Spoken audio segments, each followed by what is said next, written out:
What's going on, everybody? This is MDENT313, and I'm back at y'all with another one. Man, I'm excited. It's Super Bowl Sunday. I know you guys excited as well.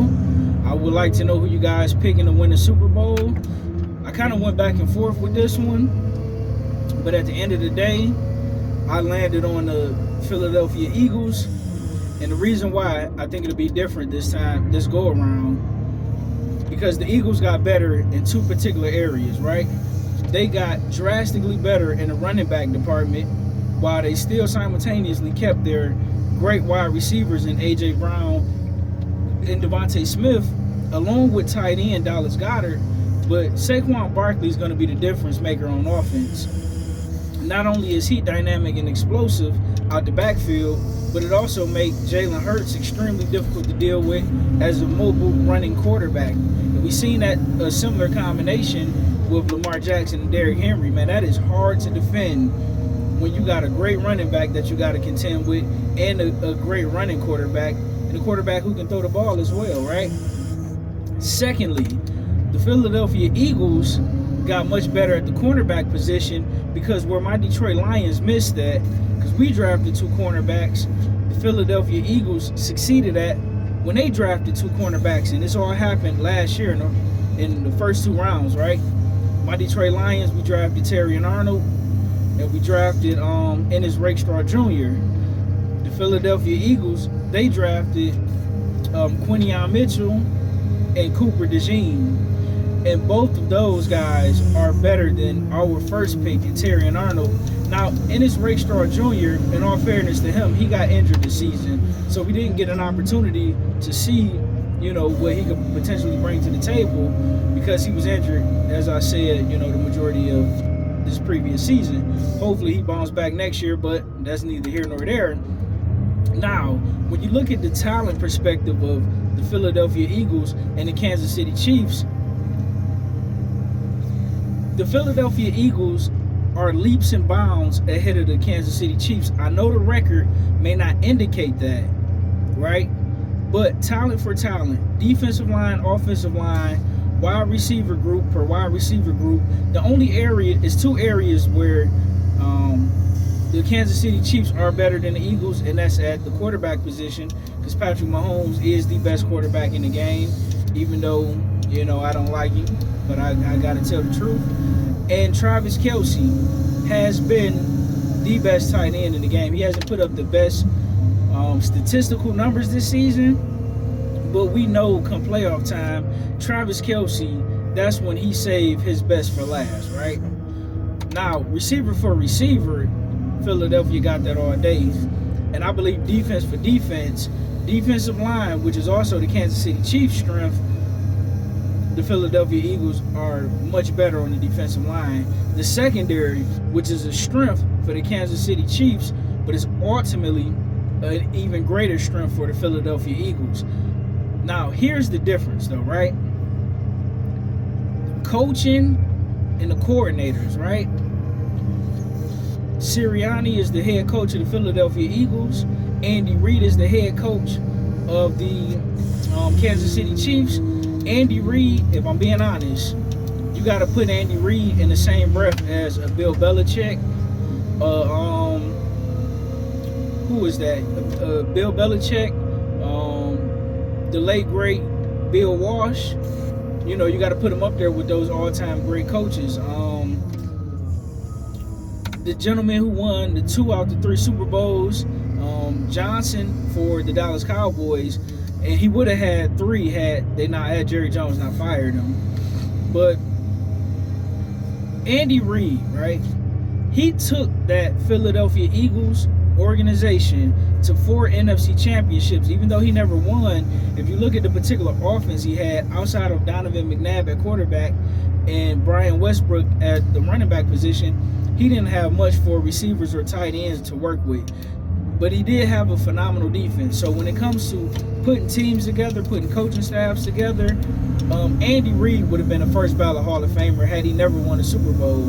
But the fact that he was able to go to the Kansas City Chiefs, get the quarterback that he wanted, build the team, you know, the way he wanted. He built it, if you pay attention, he built it extremely similar to how he built it in, you know, Philadelphia.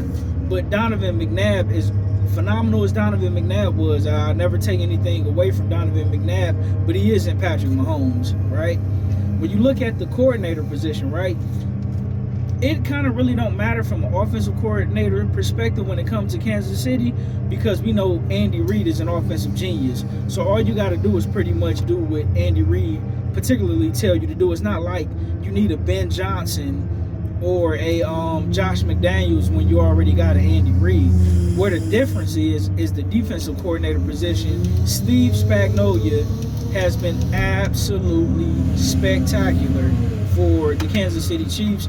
He is a great deal responsible for at least 2, if they win a Super Bowl, that'd be 4. When you're talking about all the appearances that the Kansas City Chiefs have made in the Super Bowl, Steve Spagnuolo deserves a lot of credit for what he has done. He's transformed that defense to where he got that defense so good that they don't even have to depend on Patrick Mahomes. That defense can win you games. And that's a deadly combination when you have a great quarterback who can make things happen, who's extremely clutch, who's accurate and can run, but you got a defense that you can depend on. And that's something that my Detroit Lions, we don't have. We don't have a quarterback who can run if need be, and our defense is god-awful.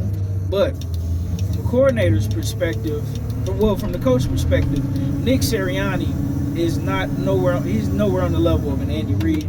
No disrespect to Nick Sirianni, who is a solid head coach.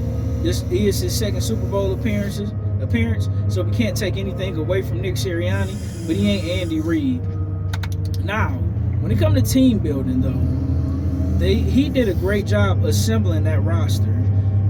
As we know, the Philadelphia Eagles have one of the greatest GMs who have ever walked to this face, the face of this planet.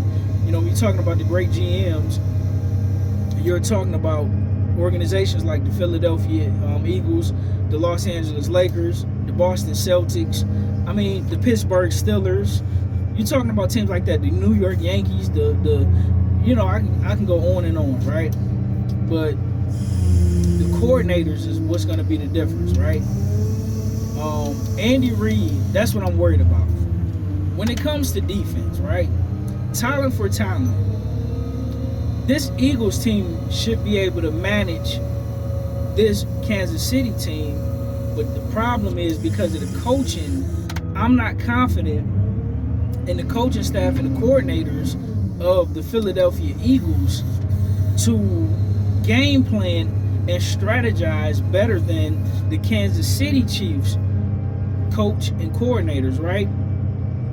But I'm going to put all my faith in Saquon Barkley and that offensive line and Jalen Carter and that defensive line to use that talent that they have to